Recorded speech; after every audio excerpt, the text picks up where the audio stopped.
Meus amados irmãos e irmãs, um bom dia.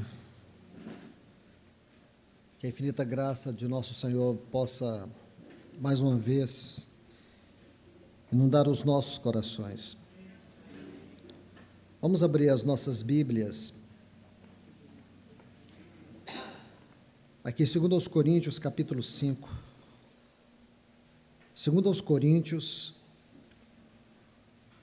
Vamos ler o capítulo 4, os versículos 7 e 8, depois capítulo 5, versículos 1 e 2. 2 Coríntios, capítulo 4, versículos 8 e 9.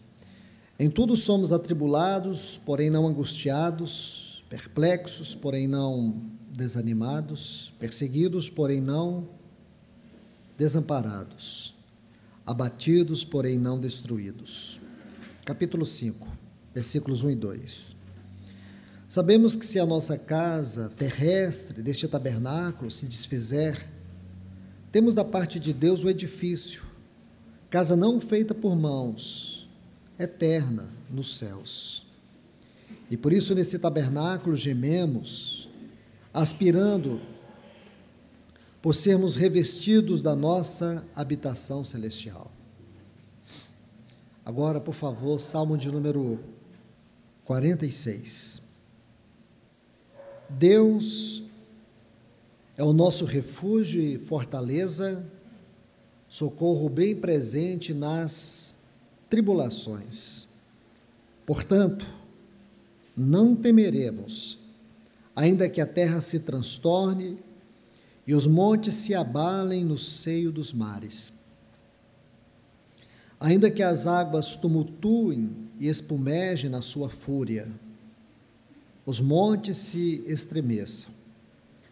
Há um rio cujas correntes alegram a cidade de Deus, o santuário das moradas do Altíssimo. Deus está no meio dela, jamais será abalada. Deus a ajudará desde até amanhã. Meus amados irmãos e irmãs, nós temos estudado sobre todas essas porções da Palavra de Deus até aqui. Esta última aqui do Salmo 46, foi justamente onde estivemos na última parte da palavra que foi ministrada ontem à noite. Quando examinávamos os primeiros versículos aqui, nós podemos ver que existe sim uma forte conexão deste salmo, em especial com 2 Coríntios, capítulo 4, os versículos 8 e 9. Nós podemos ver esse paradoxo que é a vida cristã. E se nós buscarmos na palavra de Deus, veremos em muitas passagens este paradoxo. A vida na esfera terrena e a vida na esfera celestial. Quanto à vida na esfera terrena, nós não temos nenhuma dificuldade. A nossa dificuldade é a vida na esfera celestial. A vida na esfera terrena, nós podemos sentir por meio das sensações da mente, do corpo, da vontade, podemos dizer assim, da conexão que existe entre a alma e o corpo. O que sinto, o que penso, o que quero. São as faculdades da alma. Na esfera celestial, nós tocamos essas realidades por meio da fé, através da intuição, da consciência e da comunhão. Estas são as 3 faculdades do nosso espírito. O espírito é a parte mais profunda do nosso ser. O espírito, ele estava inativo, inoperante. Quando a Bíblia diz assim, Efésios capítulo 2, e vos vivificou, ou e vos deu vida, essa parte que nós passamos a experimentar a obra da salvação é mediante o Espírito. É claro que isso tem influência tanto na alma como no corpo. O nosso espírito que estava, podemos dizer assim, morto, inativo, ele não se comunicava com Deus. A nossa consciência estava morta no sentido que ela não tinha comunhão com Deus, ela não tinha consciência do amor de Deus, do propósito de Deus, da necessidade do perdão, nessa consciência Deus não falava, não havia a intuição funciona como a voz de Deus. Como a voz de Deus poderia se manifestar na nossa vida para governar os nossos sentimentos, para governar a vida da alma, para nos trazer direção, discernimento, se o nosso espírito não tinha nenhuma comunicação com Deus. E por último, a comunhão, que é uma das faculdades do espírito. Nós não tínhamos comunhão com Deus. No capítulo 2 ainda desta epístola aos Efésios, Paulo diz que nós estávamos sem Deus neste mundo. Não havia nenhuma comunhão, nenhuma conexão. Mas desde que nascemos de novo, essa fé, ela veio pelo ouvir e ouvir a palavra. Como que é isso, irmãos? A mesma palavra que disse, haja luz, quando essa palavra penetrou em nós, Jesus, que é o autor e consumador da fé, e a Bíblia diz em Efésios 2,8, pela graça sois salvos por meio da fé. E isto, e eu disse para vocês que esta frase, isto não vem de vós, essa expressãozinha, isto significa que nem a graça e nem a fé vem de nós. Fé não é produto da psique. Fé é uma dádiva de Deus. Então, pela graça sois salvos, mediante a fé, e isto não vem de vós, é dom de Deus. Então Deus nos deu a fé da qual o nosso Senhor Jesus é o autor e consumador da fé. Isso é muito importante. Agora nós temos que ter uma vida de fé, andar pela fé. Há um livro que trata disso com uma extrema propriedade, a Epístola aos Hebreus, é um capítulo neste livro, que podemos dizer assim, é a maior exposição acerca deste assunto, o capítulo 11. Um capítulo que precisa ser examinado com todo cuidado, temor, porque ele é um capítulo extremamente elevado. Ele vai dizer para nós que a fé é a certeza. Interessante que essa palavra certeza, se você examiná-la apenas na Epístola aos Hebreus, você vai ficar um tanto quanto espantado com ela. Porque a primeira menção dessa palavra na Epístola aos Hebreus encontra no capítulo 1, versículo 3. Quando vai falar que o nosso Senhor Jesus é a expressa imagem. Ali o termo correto é substância. Nosso Senhor Jesus é a substância. Imagem que a expressa imagem do Pai, é a substância do Pai.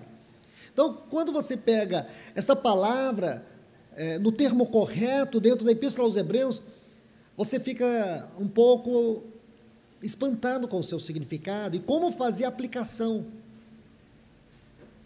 E geralmente nós procuramos sempre o caminho mais fácil. A revelação não requer o caminho mais fácil, o caminho mais difícil. Quando você tem a revelação, você não se importa se é fácil, se é difícil. A revelação é exatamente a mente de Deus revelada a nós, ou dada a nós.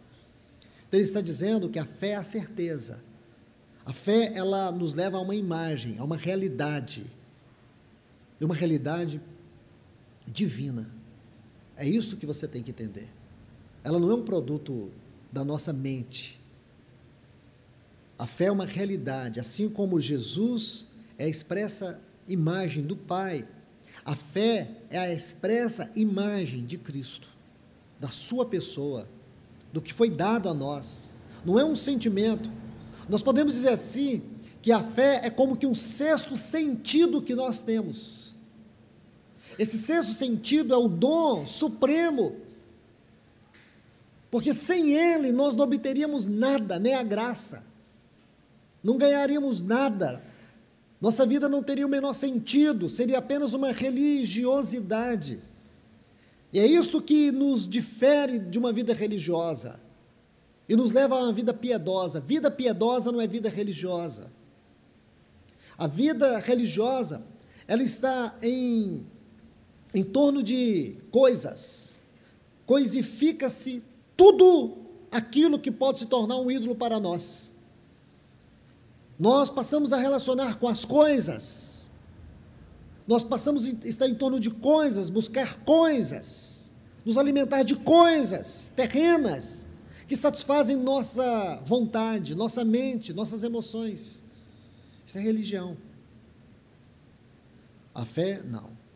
Aquilo que diz o versículo 18 de 2 aos Coríntios, capítulo 4. As coisas visíveis são coisas temporais. As invisíveis são as eternas. As coisas temporais, elas acabam, elas envelhecem, elas desaparecem, desvanecem. As coisas invisíveis são as coisas eternas. Agora, o termo invisível aqui pode soar para nós estranho. Quer dizer que é invisível, no sentido que nós nunca podemos ver, nunca podemos tocar. O que ele quer dizer é que é invisível em relação à nossa mente natural. Porque se olharmos aqui, tanto no contexto como no texto, e quando digo contexto, não estou apenas dizendo o que foi dito anteriormente, mas tudo que compreende este versículo 18. Então, antes e depois. Você vai ver a linguagem paradoxal, você vai ver as duas esferas, você vai ver os dois mundos, o mundo temporal, o natural, e o mundo espiritual, o eterno. E ele conclui, lá no versículo 7 do capítulo 5, dizendo que nós não andamos por vista.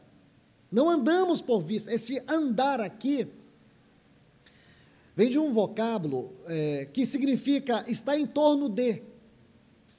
Está em torno de. Nós não estamos em torno, nós não nos movemos em torno de coisas periféricas. Elas existem, elas estão aí, é a nossa vida natural, é a sua família, é o seu trabalho, é a sua responsabilidade. Então nós não andamos. Ora, quer dizer que não somos responsáveis na nossa família, não somos responsáveis no nosso trabalho, não é isso que eu estou dizendo. É que você precisa se colocar dentro do fundamento correto, para você funcionar de maneira eficaz. Senão você vai andar de acordo com o mundo. Você vai viver segundo os padrões do mundo. O segredo da vida do nosso Senhor, e isso foi imprimido nos apóstolos e na igreja primitiva, é que eles estabeleceram viver segundo os padrões celestiais. Eles mediam as coisas segundo os padrões celestiais. Jesus era assim. Sempre que eles tentavam colocá-lo contra a parede, ele reivindicava este conceito do padrão celestial das coisas. Sempre. Ele nunca estabeleceu o padrão do mundo. Ele sempre estabeleceu os padrões celestiais.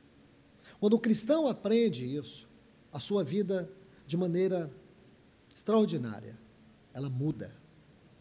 Muda a maneira de relacionar com a palavra de Deus, muda a maneira de orar, muda a maneira de relacionar com as pessoas.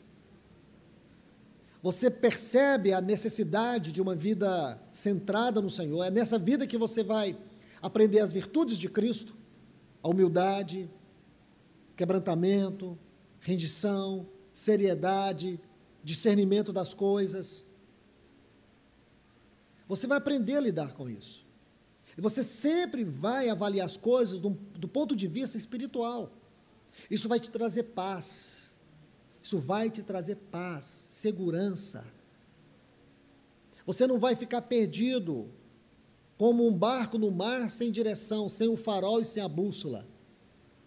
Você pode estar numa situação que aparentemente não tem direção, não há uma saída, mas aí você pode sim saber que entrar na presença de Deus, orar, confiar e se firmar na viva esperança que você tem, que ninguém e nem nada pode te tirar, muda toda a situação.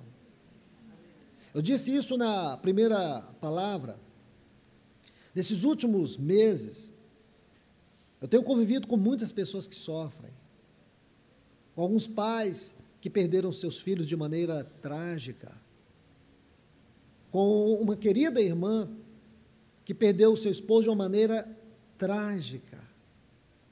Um dos anciãos da igreja em Tapejara. Que tragédia, irmãos.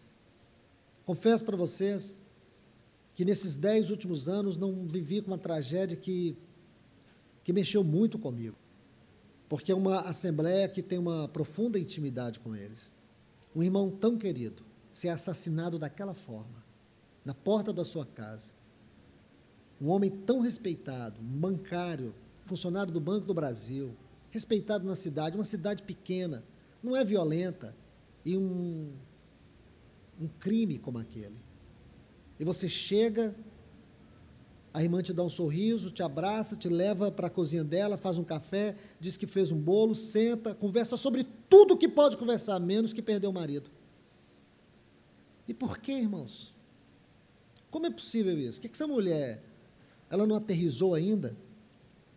Irmão, só quem sabe quer perder alguém que ama para avaliar isso. É nessa hora, irmãos, que os céus se abrem para esses irmãos, para essas irmãs. Não é palavras humanas, nós podemos dizer do nosso sentimento, mas é a viva esperança de saber que aqueles que estão nos braços do Senhor, eles vão ressuscitar primeiro, eles vão nos aguardar nos ares. Essa viva esperança diz que nós subiremos, encontraremos com eles. Será um momento de extraordinária comunhão e depois iremos ver a face do nosso Senhor. Que emoção será essa, irmãos? É nessa certeza que nós vivemos. Olhar a vida de maneira horizontal é buscar depressão, irmãos. Quem olha a vida de maneira horizontal, com certeza, precisa ter um psiquiatra na sua vida, porque você vai cair na depressão. Qual é a expectativa, qual é a certeza, qual é a esperança que nós aguardamos neste mundo? Será que nessa próxima eleição tudo vai mudar? Eu realmente fico muito frustrado quando vejo cristãos levantando bandeira política e ainda colocando nome de político, porque sempre vai surgir alguém com uma ideia nova, com um novo estilo, e geralmente é um estilo que ele surge do caos. Então está todo mundo indo assim, ele vem na contramão, pronto, esse é o Salvador. Não tem nada que seja mais absurdo para um cristão do que isso. Nós não temos bandeira, irmãos, nós não temos partido, nós não temos político, nosso reino não é aqui, entende? Quem vai ganhar, irmãos, quem vai governar, vai continuar ainda debaixo deste mundo tenebroso, de trevas. Pode ter boas ideias, pode ter boas intenções, mas o sistema não muda. Pode mudar os personagens, mas o sistema não muda. Então nós temos que parar com essa ilusão. Este mundo está caminhando para o seu próprio caos, para a sua própria condenação. Nosso Senhor vai sim julgar essa terra, isso é fato. O rei virá, ele vai estabelecer seu reino aqui. Mas saiba que a corrupção vai aumentar. Não crie expectativa que juízes, que promotores, eles vão promover uma mudança histórica no nosso país. O que tem acontecido aqui já é histórico. E com tudo isso, olha a sua volta, olha as leis que são criadas. Olha onde estão os criminosos. Olha o que fazem os criminosos. Nós não temos expectativa nesse mundo, irmãos. O que pode nos livrar de um transtorno de ansiedade, de uma depressão, é nós olharmos para o alto, é nós termos uma busca ascensional, é saber que lá no trono da glória está o nosso Senhor Jesus, aquele que venceu o mundo, venceu a carne, venceu o diabo, venceu a morte, ressuscitou, foi entronizado e está sentado como nosso sumo sacerdote, segundo a ordem de Melquisedeque. Ele foi aquele que abriu o caminho, ele está conduzindo, o livro de Hebreus diz que ele está conduzindo, isso é lindo, irmãos, ele está conduzindo muitos filhos a esta glória, ele está te conduzindo. Mas por que você não tem experimentado isso? É porque você não tem exercido esta fé. Você ainda está preso ao mundo temporal e visível. Você não consegue experimentar as grandezas de Deus pela fé, esse andar pela fé. Então, agora aqui no Salmo de número 46, nós vemos aqui em 4 versículos. O primeiro é uma exposição geral do caráter de Deus, o que Ele é para nós. Mas os versículos 2 a 5, e podemos dividi-los aqui em 2 grupos, ou podemos dividi-los de maneira paradoxal. Os versículos 2 e 3 descrevem para nós aquilo que lemos nos versículos 8 e 9 de 2 aos Coríntios, capítulo 4.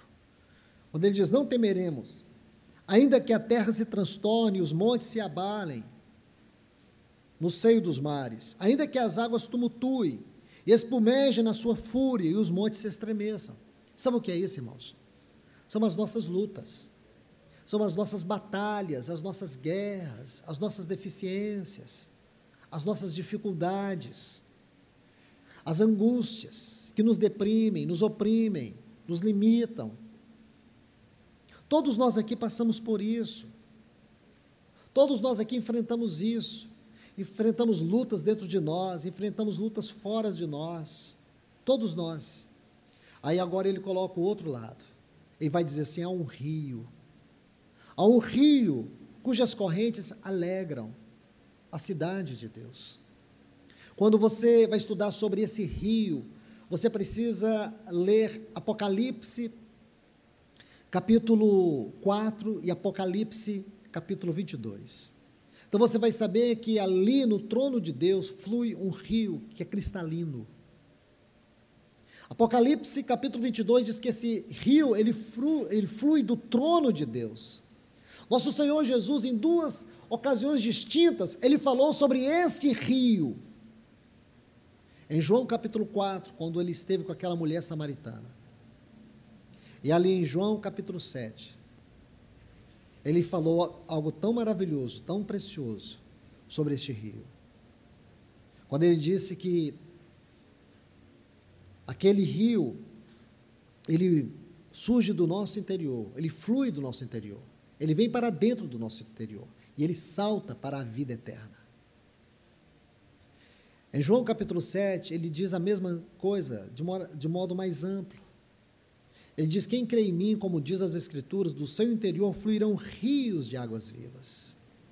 Aí João diz, disse ele isto acerca do Espírito Santo, porque até aquele momento o Espírito Santo ainda não fora dado. E sabemos que lá, em João capítulo 20, a partir do verso 19, nós começamos a ver o Espírito Santo sendo dado. Primeiro ele foi soprado, depois ele veio como um vento impetuoso.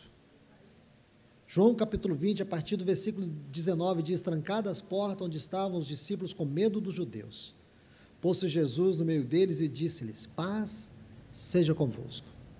E tendo dito isso, nosso Senhor mostrou as marcas da mão. E o que nós vemos ali em seguida? Ele soprou sobre eles o Espírito Santo e disse, recebei. Isso não pode ser um ato comum, simples, porque nós estamos falando do nosso Senhor ressurreto. E essa palavra soprou ali, só ocorre no texto grego uma única vez no Novo Testamento ali, em nenhum outro lugar mais. É efusão. A única vez que você vai poder encontrar essa palavra na literatura bíblica grega é naquela versão dos 70, que foi feita em Alexandria 325 anos antes de Cristo, na Septuaginta, quando foi feita uma tradução do antigo hebraico para o grego. Você vai encontrar essa palavra lá no capítulo 2 de Gênesis, versículo 7, já a versão grega do Velho Testamento, quando diz que Deus criou o homem, soprou, aqui está, nas suas narinas o fôlego de vida. Aí você consegue construir a revelação de João capítulo 20. Nosso Senhor Jesus, aquele que sem ele nada do que foi feito se fez. João diz que ele, o verbo de Deus, sem ele é o criador de todas as coisas, ele é o primogênito de todas as coisas. O livro de Hebreus diz que ele é o sustentador de todas as coisas. Então, este Senhor que disse, haja luz e houve luz, agora Ele sopra o seu Espírito sobre os seus discípulos. Ali o Espírito foi soprado como vida. E você vai ver que lá no Pentecostes ele foi soprado como poder. Vida e poder se tornaram os dois fundamentos de todo o serviço da vida da igreja primitiva. Vida e poder. A vida estava à frente de tudo, governando tudo, conduzindo todas as coisas. E o poder os habilitava para poder cumprir todo o serviço. Todo o serviço era mediante o enchimento do Espírito. Sempre que você se deparar com a frase, cheios do Espírito, no livro de Atos, observe que sempre que essa frase é usada, os discípulos estão executando alguma coisa. Este é o poder de Deus, dando habilidade para o serviço, e a vida conduzindo todas as coisas. Irmãos, se nós nos determos nestes dois fundamentos, nós vamos retirar nossas mãos, o nosso suor, de todas as coisas de Deus, e deixar que o Espírito Santo assuma a frente de tudo. Bom, esse não é o nosso tema. Então, o versículo 4, ele diz, há um rio cujas correntes alegram a cidade de Deus, o santuário das moradas do Altíssimo. É isso que nos interessa, este santuário das moradas do Altíssimo, porque é isso que encontramos naqueles textos que lemos em Hebreus. Hebreus capítulo 8, versículos 1 e 2, capítulo 9, versículo 8 e 11, capítulo 10, versículo 19, até o versículo 25. Então, se você ler todos esses textos, você vai ver a grandeza dessa frase, o santuário das moradas do Altíssimo. Então, por um lado, você vê o quê?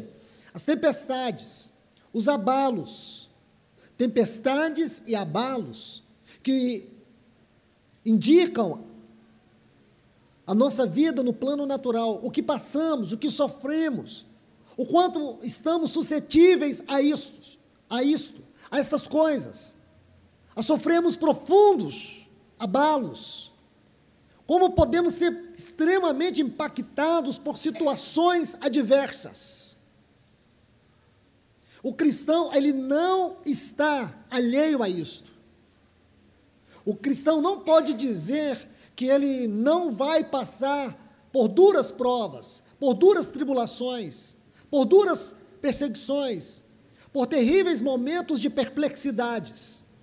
O cristão vai passar sim. Agora, o diferencial é o que está nos versículos 4 e 5. É a consciência da esfera celestial, da posição a qual nós fomos colocados por causa da obra de Cristo Jesus.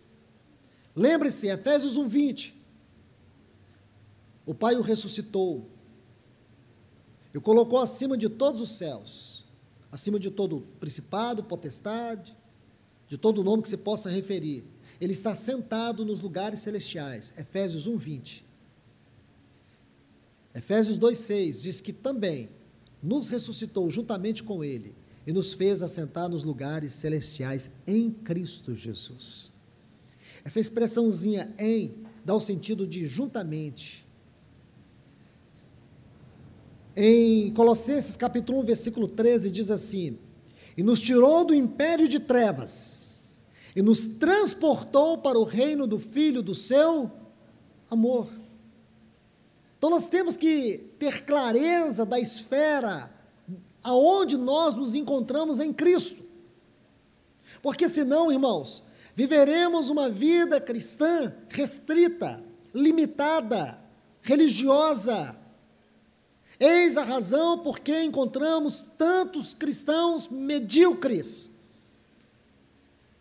Pode passar a vida toda indo na internet, escolhendo os melhores pregadores para ouvir. Muitos buscam esses pregadores, ouvem suas mensagens, e daí? Nós temos à nossa disposição centenas de versões de Bíblias. Quantos títulos de livros nós temos? E cada semana surgem mais. Podemos ler os melhores. Podemos ter as melhores enciclopédias bíblicas. E daí? O que é que isso vai produzir na sua vida de maneira relacional, de maneira espiritual. Você acha que o conhecimento é tudo? O conhecimento pode trazer soberba. Nós precisamos ser cuidadosos, irmãos. Em primeiro lugar, nós precisamos exercer a fé, o exercício da fé, a disciplina da fé, caminhar com Deus, o relacionar com Deus. Aí sim, todas essas coisas, elas podem até ser significativas, necessárias na nossa vida, porque o caminho é o caminho da fé. Se você não compreender isso, você jamais viverá a vida cristã integral, autêntica. Quando você passar pela primeira dificuldade, tudo isso vai ruir. Você vai se ver sempre dentro de pântano. E aí sua vida é sugada para dentro. Você não tem resposta nem para você, nem para as pessoas que estão ao seu lado. Você não tem autoridade. Você não tem testemunho. É isso que o Espírito Santo está dizendo para nós. É importante conhecermos a posição na qual nos encontramos em Cristo. É importante vermos a nossa vida como igreja, assim como ela é vista por Deus. Não é uma igreja definida por dicionários seculares. Não é uma igreja definida por este mundo. Mas como realmente é a igreja a qual eu faço parte dela. A igreja a qual eu sou um membro dela. Como que é essa igreja? Então aqui ele vai dizer algo muito glorioso. Ele vai falar sobre a cidade de Deus. Vamos pegar essa frase, cidade de Deus. Quero ler algo com você aqui. Abra sua Bíblia comigo a partir de Hebreus. Hebreus capítulo 11. Vamos entender um pouco sobre isso, irmãos. Hebreus 11 e o versículo 10. Aqui está falando sobre Abraão. Aí ele diz assim, porque ele estava falando de Abraão. É importante você ter esse conhecimento.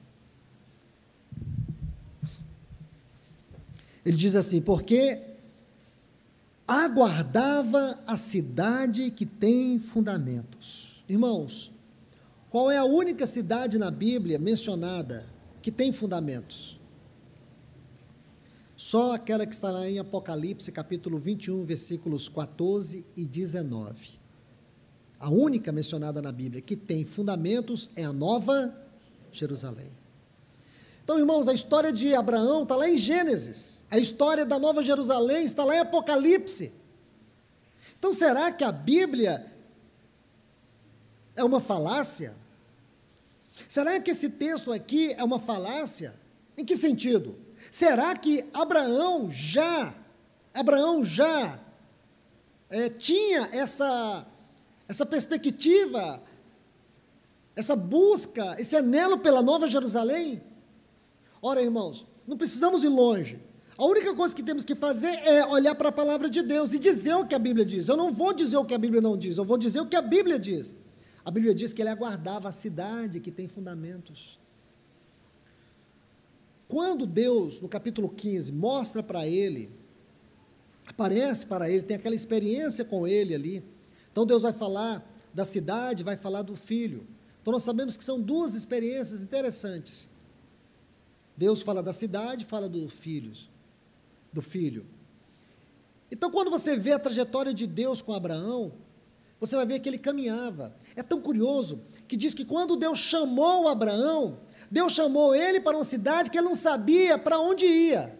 Chamou ele para uma terra que ele não sabia para onde ia. E ele ficou caminhando, e a sensação que você tem é que ele nunca chegou nessa terra. Ele não chegou mesmo. Aí aqui o livro de Hebreus vai dizer para nós assim, que ele aguardava a cidade que tem fundamentos. Sabe o que significa, irmãos? Que Abraão viveu toda a sua vida tentando alcançar a Nova Jerusalém. Ele não alcançou, mas ele morreu na esperança que um dia ele alcançaria. É a única base que eu tenho para interpretar esse versículo. Então eu tenho que passar uma borracha em cima desse versículo, ele não tem o menor sentido. Ou ele é extremamente glorioso, ou ele é extremamente superficial. Sem sentido. Para mim, ele é extremamente glorioso. Ele diz assim, da qual Deus é o arquiteto edificador. Então, pergunta aí, Abraão não estava indo rumo a Canaã? Não, toda a trajetória, toda a busca de Abraão era pela Nova Jerusalém. Por isso que a Bíblia diz aos Gálatas que o Evangelho foi primeiramente revelado para Abraão, Gálatas 3:8. Imagina, irmãos, espere aí, Abraão era um homem que ele tinha uma visão do Evangelho. Não adianta você me fazer pergunta, é só até aqui que eu vou, eu só posso dizer o que a Bíblia diz. Então a Bíblia diz assim que o Evangelho foi primeiramente revelado para Abraão. Ele foi o homem que foi justificado pela sua fé.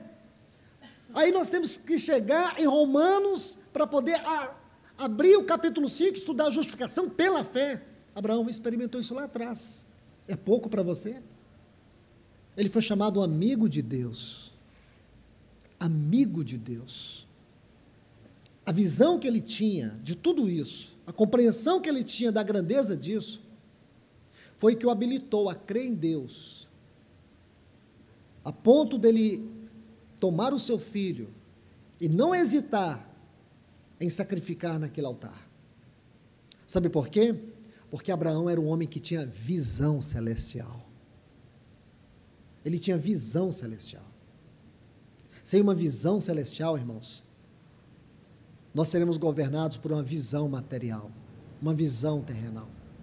Quando Paulo diz, eu não fui desobediente à visão celestial, você precisa saber quais as implicações que estão em torno dessa frase, visão celestial.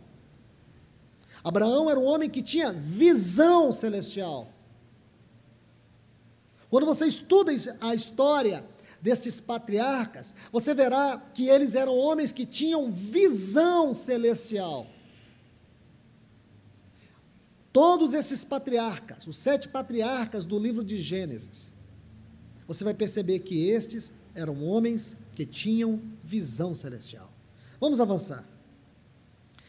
Versículo 16 ainda deste capítulo 11.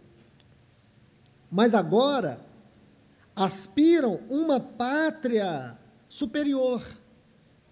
Uma pátria superior. Um texto que vai ajudar você a entender essa frase, pátria superior, é Filipenses, capítulo 3, versículo 20, que diz assim, que a nossa pátria está nos céus.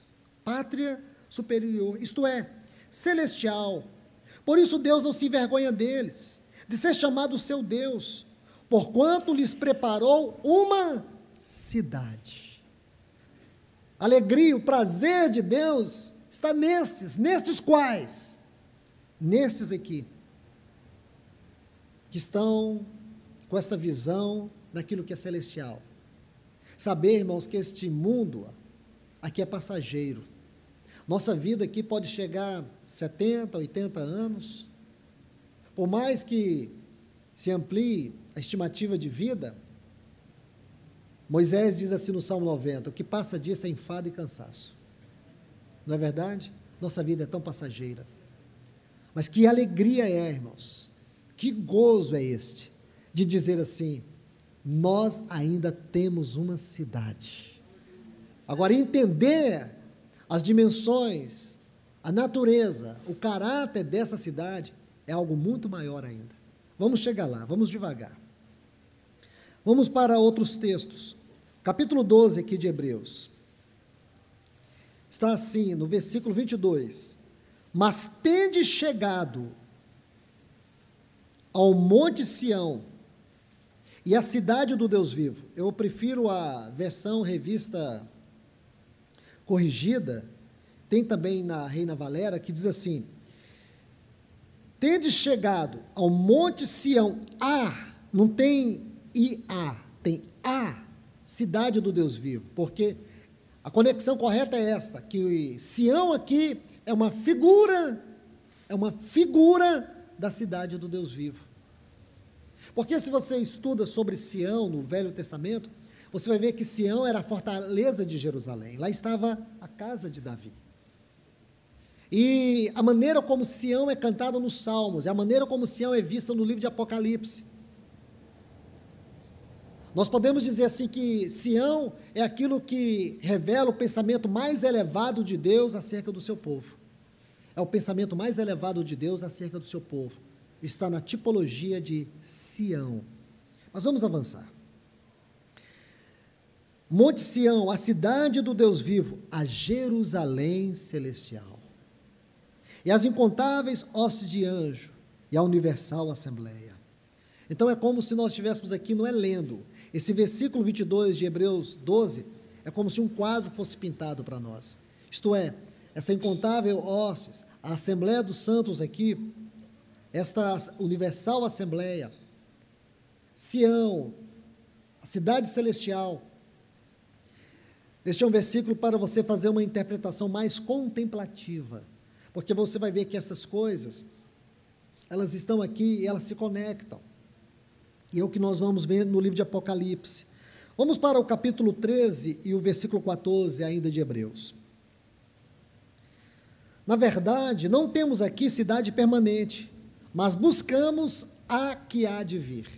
Então, eu creio que essa palavra buscamos, ela está intimamente ligada com o que Paulo disse em Colossenses 3. Se, pois, fostes ressuscitados com Cristo, buscai as coisas do alto. Pensai nas coisas dos céus, não nas da terra, onde Cristo está. Porque morreste e a vossa vida está unida juntamente com a vida de Cristo. Buscai as coisas do alto. Agora veja o que o escritor dessa epístola diz. Na verdade, não temos aqui cidade permanente, mas buscamos a que há de vir. Irmãos, essa palavra buscamos, ela é perscrutadora. Será que verdadeiramente esta é a nossa busca? Busca em que sentido aqui? Será que a maneira como vivemos demonstra esta busca? A maneira como administramos nossos bens demonstra essa busca? A maneira como nós administramos o nosso tempo demonstra essa busca? A maneira como nós temos uma disciplina devocional demonstra essa busca? Porque senão, irmãos, nós estamos na direção errada. Nós estamos na direção errada. Nós estamos caminhando para sofrermos as consequências da condenação deste mundo. Muitos cristãos, não estou falando de perder salvação, porém muitos cristãos, embora salvos, quando o Senhor julgar esta terra, esses cristãos, eles sofrerão terrivelmente com o mundo, não experimentarão os cuidados de Deus. Essa é a grande diferença. Quando Deus vai tirar o povo de Israel do Egito, você se lembra? Ele enviou pragas, ele enviou o seu juízo sobre a terra do Egito. O Egito é uma figura do mundo, ele enviou o seu juízo sobre o Egito. Eu te pergunto, o povo de Deus, o povo escolhido de Deus, aqueles que estavam guardados debaixo do sangue do Cordeiro, eles sofreram algum dano? Nenhum dano. Caiu granizo sobre a terra do Egito, nenhuma pedra caiu na terra de Gozém. Houve trevas que se podiam apalpar em toda a terra do Egito. Havia luz na habitação do povo em Gozém. O anjo da morte veio e varreu toda a terra do Egito, mas o povo estava guardado lá em Gozém, debaixo do sangue do Cordeiro. Então você tem que pensar nisso. Qual é a sua rota, a sua direção? A pergunta bíblica aqui é: você está buscando esta cidade? Esse buscar aqui, irmãos, esse desejo, envolve vida devocional, envolve responsabilidade, como nós tratamos todas as coisas, porque pode ser que nós estamos cavando muito mais profundo para que nós tenhamos o alicerce mais forte nessa terra. Quando você estuda o capítulo 12, quando o povo estava comendo a Páscoa, quando eles estavam comendo a Páscoa, eles já estavam com tudo preparado para partir. Que lindo é isso, irmãos. Por isso que Paulo, quando ele diz sobre a ceia do Senhor no capítulo 11 de 1 Coríntios, ele diz que nós devemos anunciar a morte do Senhor até que ele venha. Quer dizer, essa frase, até que ele venha, a expectativa da vinda do Senhor tem que estar presente na nossa vida a todo tempo. Nós já temos que estar preparados para partir. O problema é que nós não estamos, irmãos. Ou que seja pelo caminho da morte natural, ou que seja pelo caminho da vinda do Senhor. Estamos preparados. A questão é, você está buscando isso? Essa palavra buscar tem muitas implicações em torno dela. Medite sobre ela, meus irmãos e irmãs. Vamos para Apocalipse capítulo 3, versículo 12, e veja a conexão dos textos de Apocalipse com os textos de Hebreus. Ele diz assim: ao vencedor, falo-ei coluna no santuário do meu Deus. Que coisa linda, irmãos.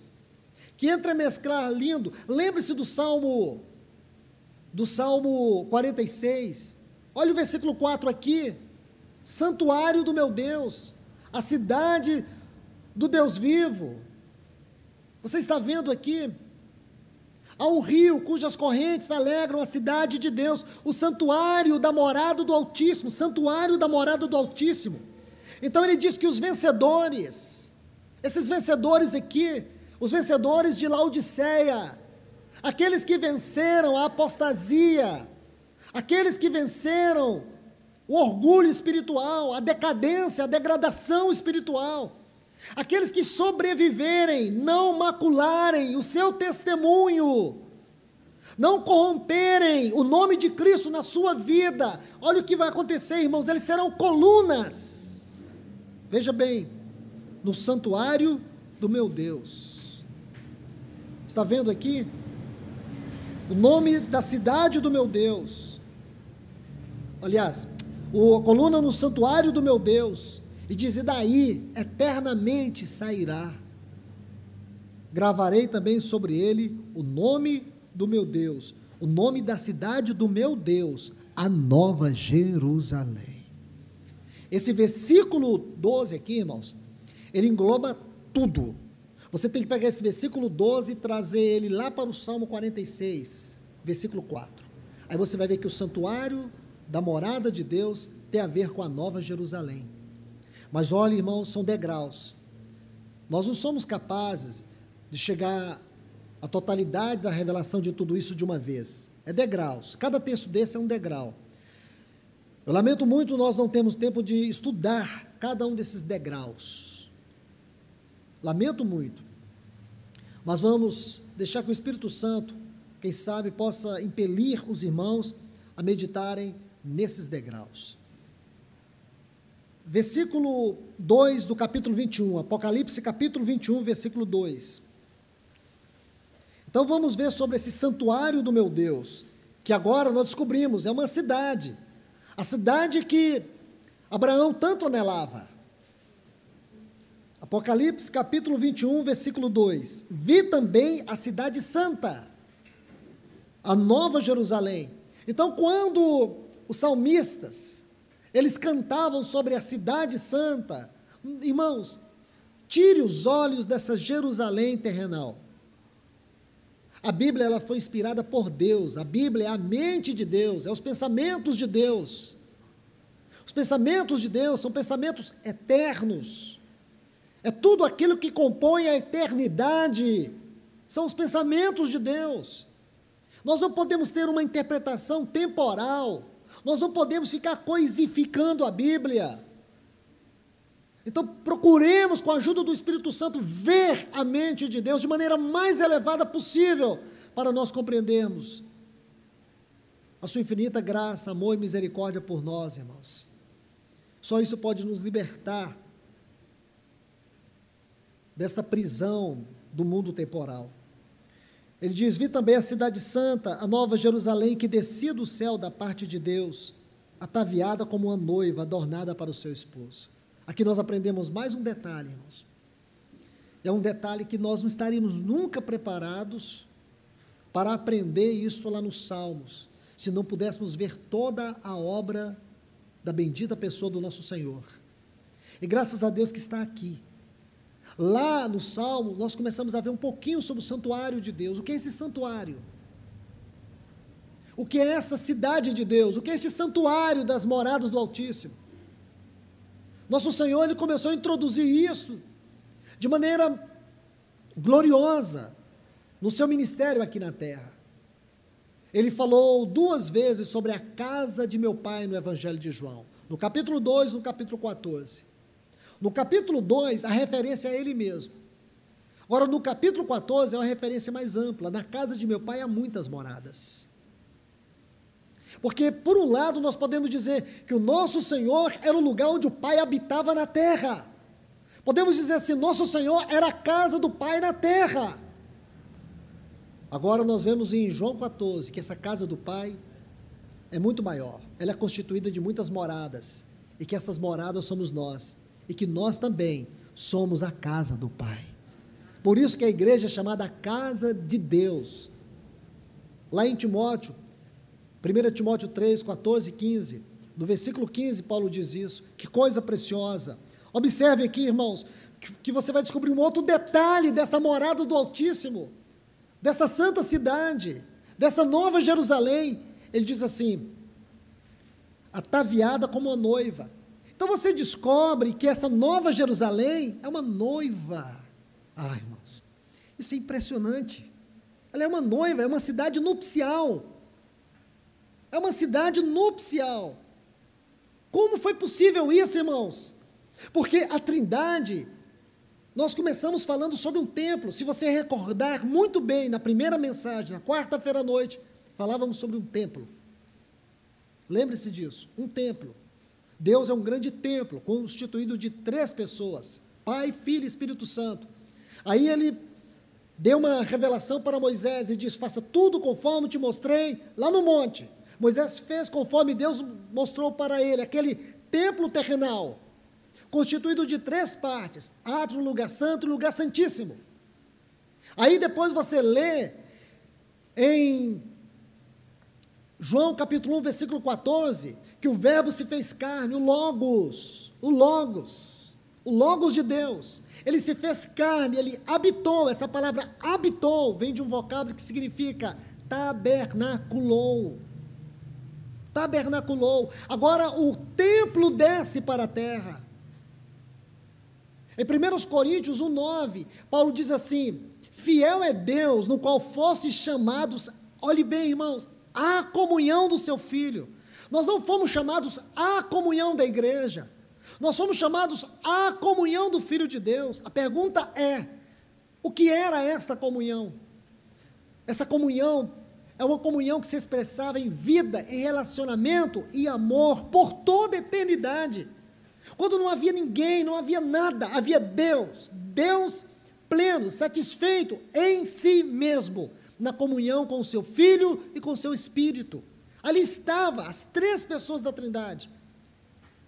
Nós não temos, irmãos, capacidade de entender isso, porque nossa mente é finita.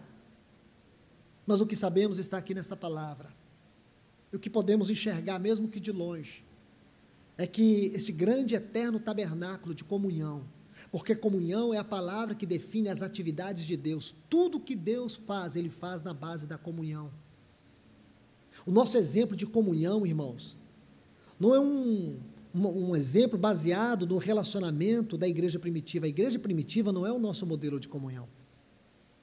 Nem mesmo, eu me atrevo a dizer, que nem mesmo a comunhão que Jesus tinha com os seus discípulos é o nosso modelo de comunhão. O nosso modelo de comunhão é aquela comunhão que sempre existiu entre o Pai, o Filho e o Espírito Santo. Não é uma comunhão baseada em pensamentos doutrinários, em costumes, em afinidades, em preferências. Esta comunhão é uma obra que só o Espírito da comunhão é capaz de realizar em nós e produzir isso. Vida, relacionamento e verdadeiro amor. Tem um livro na Bíblia, irmãos. Ele é um um livro escrito para tratar deste assunto do ponto de vista do relacionamento fraternal da igreja. E o nome deste livro é Aquele que Beija a Face. O nome do livro é Filemon. Ah, que livro, irmãos. É um livro que vale uma conferência, estudar esse livro, a Epístola a Filemon. Que coisa impressionante. A linguagem usada ali. É uma linguagem única em toda a Bíblia. Os assuntos. Como que o Espírito Santo pôde, irmãos, só Ele mesmo, compor uma obra daquela, para falar como deve ser o nosso relacionamento, o nosso amor, a nossa consideração. E tudo isso só se aprende nessa esfera celestial, não se aprende comunhão na esfera terrenal. Nossa comunhão não é uma amizade de bairro, não é uma amizade como nós temos no meio da nossa família. A nossa comunhão é muito maior do que um relacionamento familiar. Nossa comunhão é uma comunhão eterna. Nosso Senhor deu um grande exemplo disso quando Ele estava em determinado lugar e alguém disse: Senhor, tua mãe e teus irmãos estão aí fora te chamando. Ele para e diz: a minha família são esses aqui, ó. Porque a palavra fora ali define tudo. Eles estavam fora, deviam estar dentro. Essa é a esfera da comunhão, irmãos. A verdadeira comunhão é essa. Que alegria e privilégio é poder ter os nossos familiares vivendo essa comunhão. E como é triste também não tê-los. Porque é onde muitos irmãos sentem. Porque o amor dos irmãos, o amor da igreja, a vida da igreja, é a coisa mais linda, mais sublime que nós podemos ter nessa terra. É o verdadeiro oásis, é o verdadeiro hospital que nós podemos ter, onde somos curados, onde somos acolhidos, onde somos amados. Por isso o Espírito Santo, nosso Deus, Ele repudia com veemência toda forma de divisão na igreja. E essa é a grande obra de Satanás contra nós. Então, meus irmãos, voltemos aqui para encerrarmos. Olha o que diz, que esta santa cidade, este santuário da morada do Altíssimo, este tabernáculo, agora tem um outro elemento. Ele tem um outro elemento. Que elemento é este? Nós. Outrora era uma trindade. Agora nós também fomos incluídos, irmãos.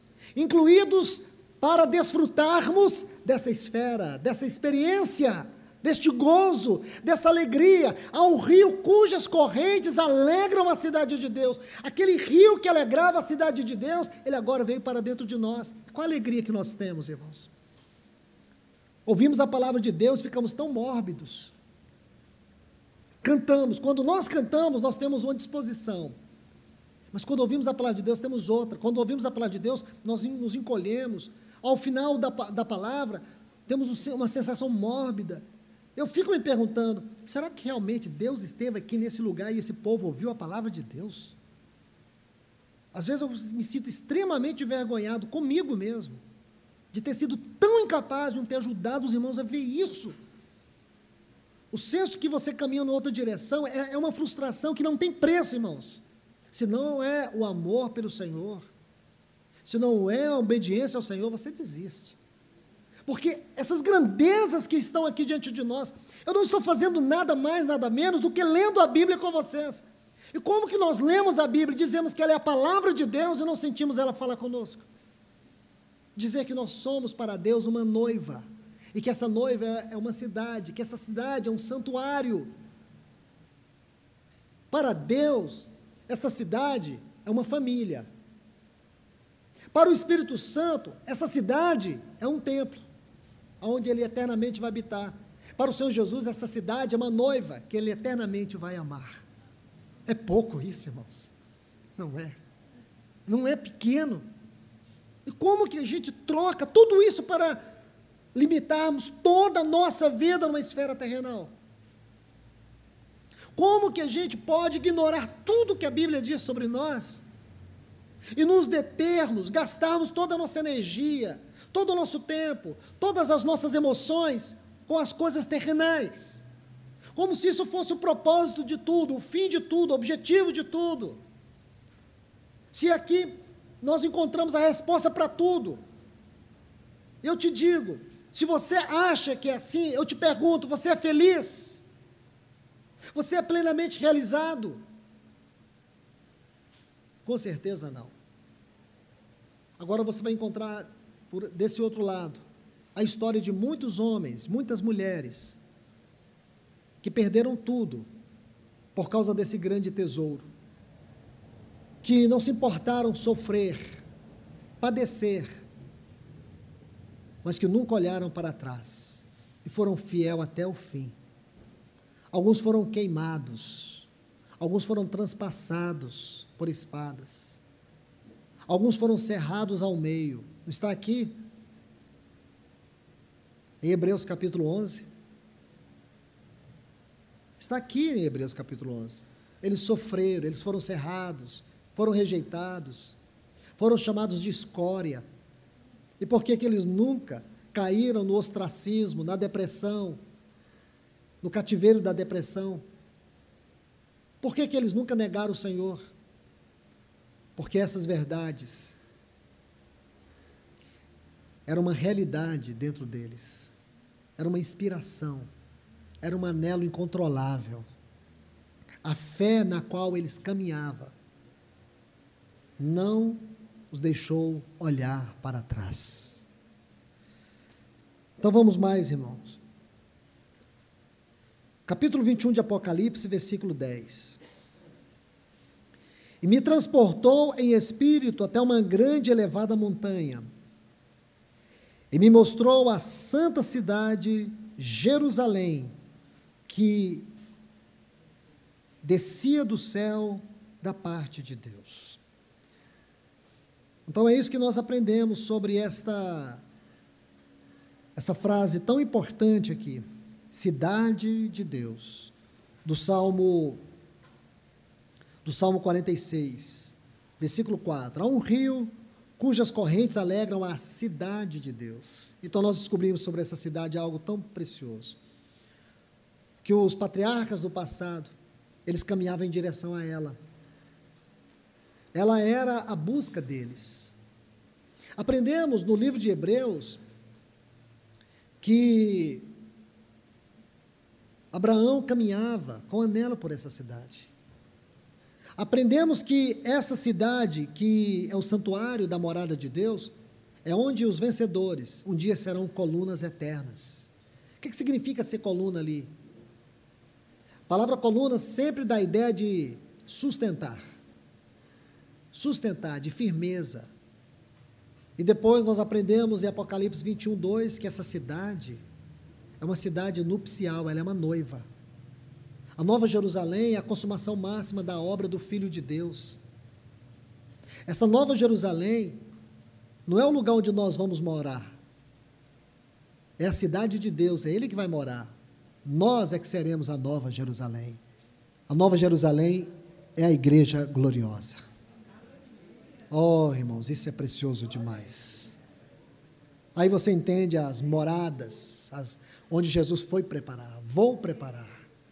Graças a Deus que Ele está conduzindo todos nós a esta glória. Vamos, só uma citação e aqui nós vamos terminar. Essa frase ainda, no versículo 4, moradas do Altíssimo. Essa expressão moradas no livro dos Salmos ocorre 11 vezes. Eu quero citar apenas 3 salmos, onde nós vamos encontrar essa expressão, moradas. Salmo 26, versículo 8. E é claro que a leitura desses textos nos remete a refletir sobre tudo, desde que nós começamos a estudar Hebreus 8, 2 aos Coríntios capítulo 5, e o que temos estudado até aqui. Observe todos esses textos dentro de toda essa perspectiva. Salmo 26 diz assim, versículo 8, eu amo, Senhor, a habitação da tua casa. Eu amo, Senhor, a habitação da tua casa e o lugar aonde a tua glória assiste. Essa palavra aqui, habitação, e a palavra assiste, nesse versículo, é o mesmo termo no hebraico. Habitação da tua casa. A glória de Deus habita dentro desta casa. Salmo de número 43 e o versículo 3. Envia a tua luz, Salmo 43 e o versículo 3. Diz assim: envia a tua luz e a tua verdade, para que me guiem e me levem ao teu santo monte e aos teus tabernáculos. Essa palavra tabernáculos aqui, no hebraico, é a mesma palavra para habitação da tua casa. Habitação. Então, aqui foi traduzido como tabernáculos. Essa frase, tua luz e tua verdade, você sabe muito bem o que significa. A palavra de Deus, porque a palavra de Deus é luz e a palavra de Deus é verdade. Se você estudar a palavra de Deus no livro de Salmos, você vai descobrir que essas duas frases, tua luz, tua verdade, é uma referência à palavra de Deus. Porque é esta palavra que nos guia e nos leva ao santo monte, que é uma figura do Monte Sião, aos teus tabernáculos. Que lindo. E por último, Salmo 132 e o versículo 7.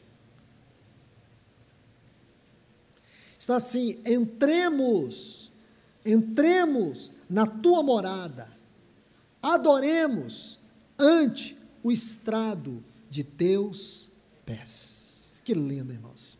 Entremos. É o lugar que nós podemos entrar. As moradas de Deus hoje é um lugar onde nós podemos entrar. Permita-me repetir uma frase que disse, acredito que na primeira, ou talvez na segunda palavra.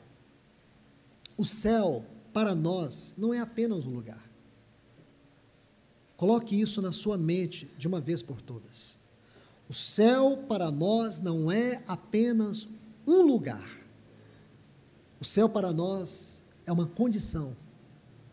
O céu, para nós, é uma experiência. O céu, para nós, é uma realidade. Se você não entender isso, posso dizer para você com tristeza, você não entendeu o que é a vida cristã.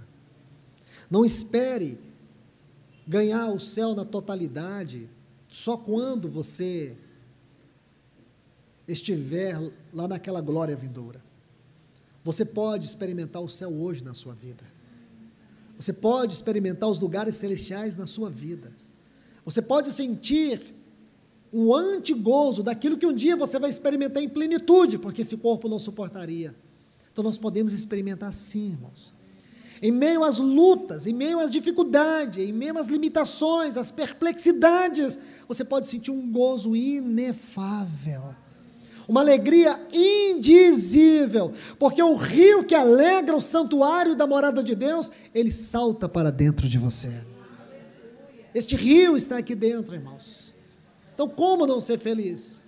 Como não ser alegre? A despeito de tudo, irmãos. Porque a nossa alegria não é um estado de espírito. Lembre-se de Paulo dizendo para os irmãos em Filipenses assim: alegrai-vos no Senhor. Outra vez vos digo, alegrai-vos. Como é possível, irmãos? Como é possível Paulo dizer para os irmãos em Filipenses que eles deveriam se alegrar no Senhor? Quem era Paulo para dizer isso, irmãos? Ele estava preso no corredor da morte, condenado à morte. Então podemos dizer assim, Paulo não era a pessoa adequada para encorajar os irmãos a se alegrarem no Senhor. Aqui está o grande segredo. Sim, Paulo era sim a pessoa adequada para poder falar de alegria, porque a alegria para Paulo não era um estado de espírito, a alegria para Paulo era uma pessoa, era o nosso Senhor Jesus. E eu quero encerrar, irmãos, este tempo que o Senhor nos proveu aqui esses dias, lendo com vocês o Salmo de número 63.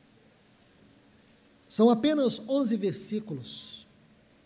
Observe na poesia deste salmo. O salmista diz assim, é Davi que está cantando: ó Deus, Tu és meu Deus forte, eu te busco ansiosamente. Eu te busco desesperadamente. Eu te busco do mais profundo do meu coração. Preste bastante atenção nisso aqui, irmãos. Eu estou tentando achar uma versão aqui da leitura deste salmo que eu gostaria de mostrar para vocês, que eu acredito que vocês vão ter uma visão muito maior do que o que vocês estão vendo na Bíblia de vocês. Não vou conseguir agora. Essas palavras no hebraico, elas têm uma conotação muito mais profunda. Eu vou tentar me lembrar de algumas aqui. Ó Deus, Tu és o meu Deus forte. Eu te busco no mais profundo desespero da minha alma. A minha alma tem sede de Ti e o meu corpo Te almeja. A tradução do hebraico aqui é a seguinte: eu desejo, anelantemente, sentar contigo diante de um banquete para poder desfrutar das tuas delícias. Como a terra árida, exausta, sem água, eu espero que tu possas ser aquele que venha me saciar. Assim eu te contemplo no santuário, para ver a tua força e a tua glória, porque a tua graça é melhor do que a vida. Os meus lábios te louvam, e assim, cumpre-me bem dizer-te, enquanto eu viver, em toda a minha vida, eu não deixarei jamais de te adorar. É assim que está no hebraico. Como de banho e de gordura farta-se a minha alma, e com júbilo nos lábios, a minha boca te louva. No meu leito, quando de ti recordo, e em ti medito durante a vigília da noite, quando eu perco o sono, o meu prazer é meditar em ti. Observe tudo o que Davi está dizendo, porque tu tens sido auxílio à sombra das tuas asas, eu canto jubiloso.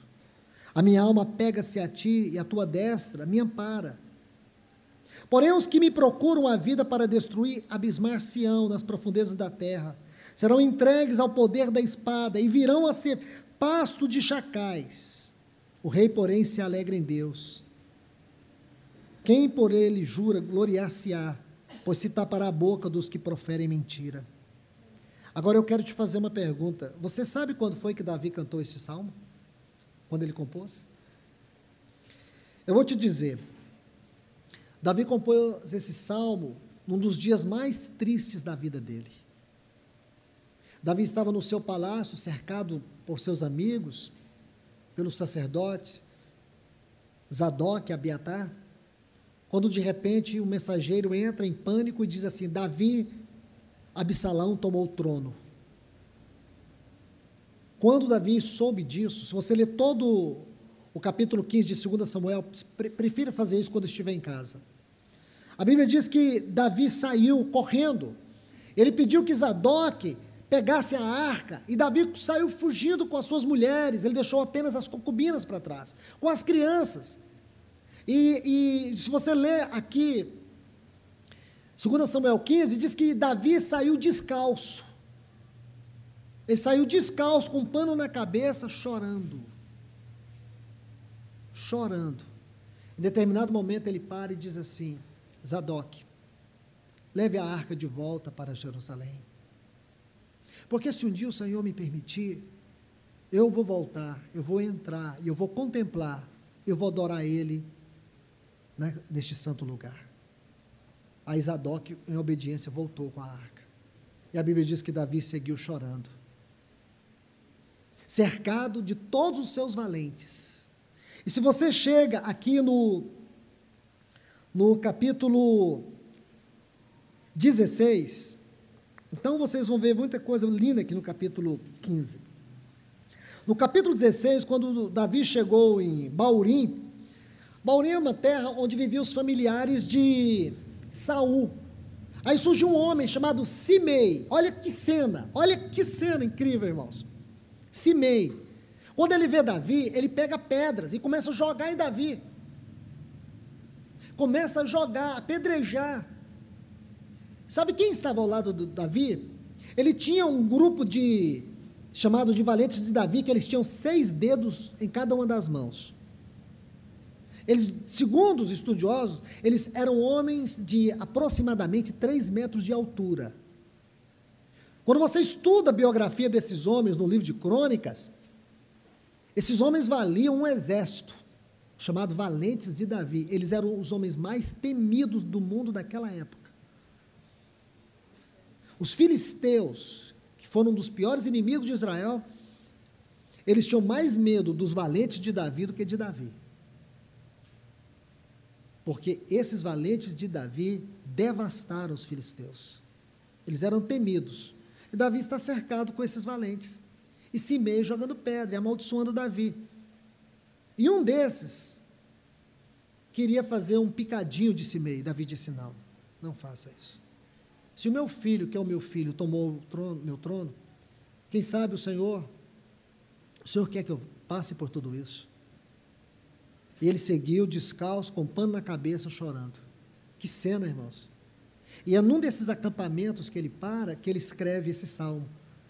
Eu pergunto, a história condiz com o salmo? Não. Parece que não. Esse é o diferencial, irmãos. É como disse Paulo, em um lado da nossa vida opera a morte, que é o trabalho da cruz, que nos esmaga, mensageiro de Satanás, que nos esbofeteia. Lembra disso? Capítulo 11 de 2 aos Coríntios, a partir do versículo 25. São as aflições, são as lutas, são as perseguições. Como mensageiro de Satanás, como o irmão Eugênio Peterson, ele colocou na sua Bíblia a mensagem como um dom de um obstáculo. Quantos obstáculos na nossa vida é um dom e você não sabe? E por quê? Porque você sempre trata no terreno temporal, no terreno das coisas horizontais, e nunca no terreno celestial. Porque aqui machuca, aqui fere, mas aquilo que te machuca aqui, produz um peso de glória aqui. Porque você sabe que aquelas mãos furadas nunca desistirá de você. É nela que você está sendo sustentado. É por elas que você está sendo guardado. Isto que você tem que ver, é ver as coisas dentro do prisma celestial, não deste mundo. Isso muda tudo, irmãos. É isso que faz com que nós cantemos na hora das tribulações. Foi isso, irmãos, que fez com que Davi pôde cantar e dizer: Senhor, eu te anelo. Se você fosse perguntar para qualquer pessoa que não tivesse o coração de Davi e dissesse: o que você desejaria agora? Que meus inimigos morressem e que meu trono fosse restituído. O que eu anelo nesse momento, agora, é voltar e ter a minha casa de volta, o meu palácio de volta, o meu poder de volta. Ele não diz isso. Ele diz: eu te anelo, desesperadamente. Em nenhum momento ele pede uma outra coisa que não seja o Senhor. Eu te busco ansiosamente. Meus irmãos, que isso seja uma realidade para nós. Que o Senhor possa nos ajudar com a sua palavra. Que Deus vos abençoe, irmãos. Pai, nós te agradecemos, nós te louvamos. Bendito para sempre é o teu nome, Senhor. Continue abençoando e falando com esta assembleia, Senhor. Ajude cada pessoa que está aqui nesta manhã. Que tu possas se derramar, que tu possas se revelar. Nós te pedimos encarecidamente no nome de Jesus. Que esta palavra não volte vazia, Senhor. Que ela cumpra o teu propósito em nossas vidas, Senhor. Na edificação da tua igreja, Senhor. Neste chamado para que a tua igreja perceba a grandeza, o significado, a natureza daquilo que é ela diante dos teus olhos, daquilo que significa ela diante da tua face.